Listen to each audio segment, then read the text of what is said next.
Hi everyone, welcome to my video. If you are new, please take a second to subscribe and click that bell icon if you want to be notified when I post a new video. So specifically the tips that I'm going to be going over in this video are going to be related to the biochem, the chem phys, and the psych soc sections of the MCAT.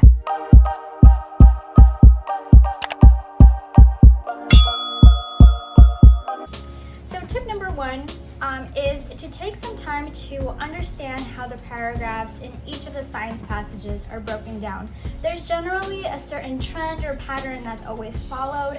I don't want to generalize, but for the most part, paragraph 1 is like a brief introduction to a certain disease, a certain gene, a certain experiment, whatever the passage is about, that's usually where it's stated as an introduction.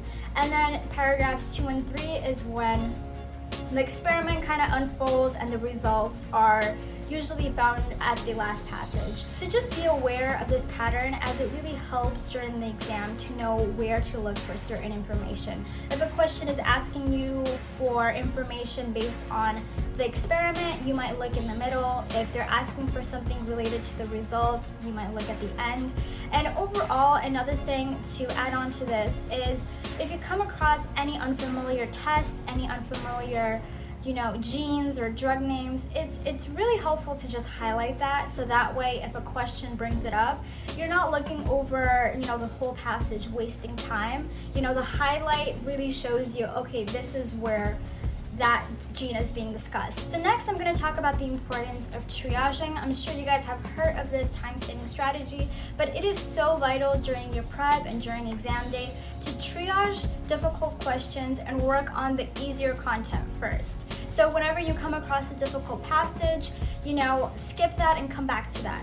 Whenever you come across a question that is more calculation heavy and it's going to require you to do a little bit more math, which will take up your time, skip and come back to that later on. If you come across a question you're unsure about, make an educated guess and skip and come back to that later on to clarify and think about it a little bit more. And I would use 1 or 2 letters to write down my reasoning for skipping that question. I think this really helped later on when I had time to review, because I would know what to prioritize. So I would put M for math, or I would put question mark for unsure. That way, if I had plenty of time left, I can go back and do that math question that I knew how to solve.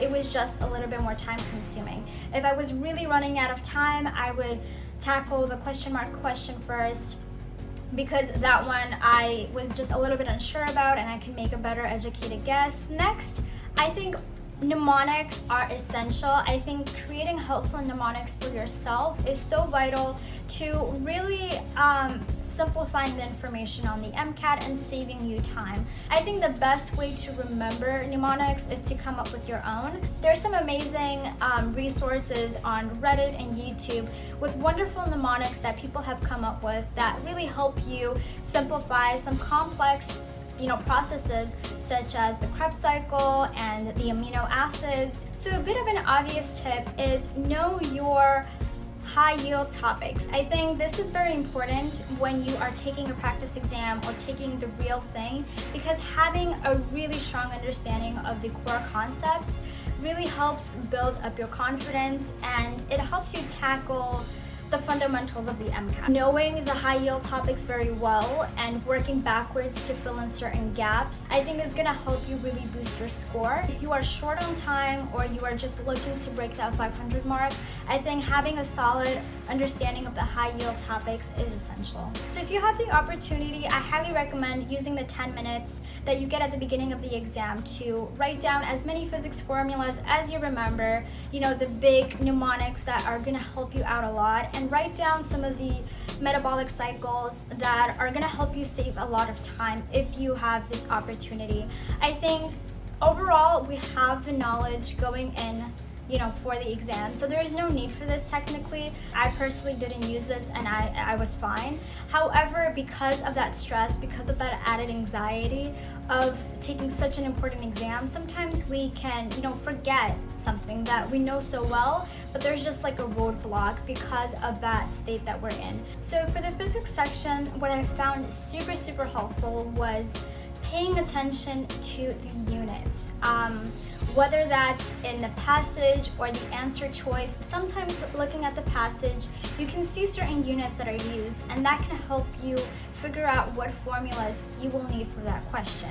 And then for the question itself, looking at the multiple choices, figuring out what units are used, which ones are right, which ones incorrect, they can actually help you narrow down the answer choices. If the units are wrong, you automatically know this cannot be the answer.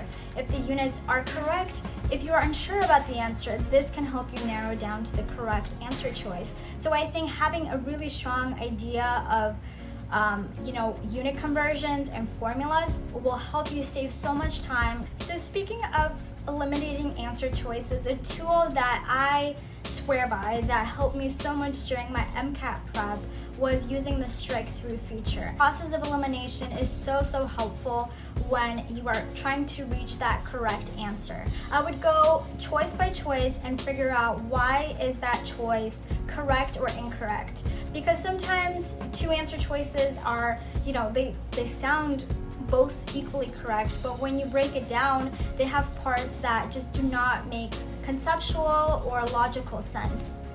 So having that strike through feature to cross out those answer choices really helps you narrow down, and it also helps you save a lot of time when you are going back to review questions you are unsure about, because that way you don't have to review 4 of the answer choices. If you crossed out 2 of those, you only have to consider 2 options. Another tool that is available during the MCAT is highlighting. Like I said, you should highlight your passages with terms that stand out to you, terms that are unknown to you, terms that you're going to be tested on, and likewise do the same thing with question stems. Whenever it comes to extreme wording, you should always highlight those terms in your question stem.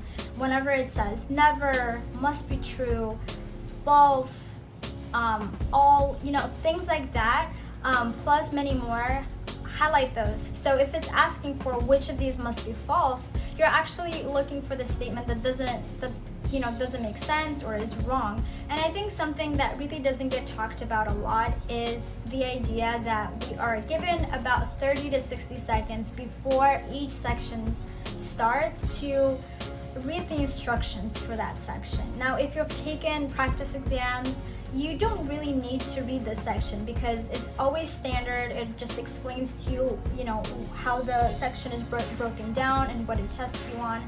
So you can actually use this time to just take a mental break. And what I mean by this is take a second to close your eyes, to take a few deep breaths, and just to relax.